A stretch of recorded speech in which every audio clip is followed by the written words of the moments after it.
PCC chief Revanth Reddy MLA Jaggareddy మధ్య assembly ఆవరణలో ఆసక్తికర సంభాషణ జరిగింది.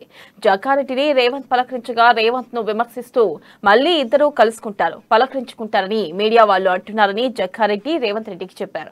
దీనిపై రేవంత్ రెడ్డి స్పందిస్తూ మేమిద్దరం తోటికోడళ్లం, తిట్టుకుంటాం, కలుసుకుంటామని చెప్పారు. పీసీసీపై జగ్గారెడ్డిని ప్రశ్నించగా ఆయన్ని దింపి ఆ పదవిలోకి వెళ్లాలని తనకు లేదని తెలిపారు. కాంగ్రెస్ లో ఒకరిని గుంజి మరొకరు ఆ పదవిలోకి వెళ్లడం అసాధ్యం, అవన్నీ ఉత్తమాటలు అని జగ్గారెడ్డి అన్నారు. యాదవ్ గారు 2 ఏళ్ళైనా 5 ఏళ్ళ ఆయన మొత్తం బోర్ వచ్చిన దాకా ఆయన దిగిన దాకా నేను అడగాని చెప్పిన 10 ఏళ్ళకి అవుతుందని చెప్పిన ఆయన యాత్ర వీళ్ళకు మళ్ళీ ప్రెస్ మీట్ లో మీరు ఏం అడగొద్దు. ఇప్పుడు వాళ్ళకు పిసిసి ప్రెసిడెంట్ ఫైనల్ ఉంటాడు, బాస్ ఆయనే ఉంటాడు. కానీ ఆయన గుంజి ఎక్కాలని నాకు ఆలోచన లేదు.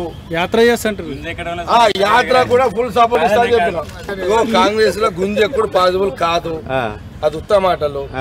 నేనేమన్నా రేవంత్ రెడ్డి పాదయాత్ర అధిష్టాన పర్మిషన్ ఎప్పుడు డిక్లేర్ చేసినా ఫుల్ సపోర్ట్ ఇస్తా అని చెప్పిన.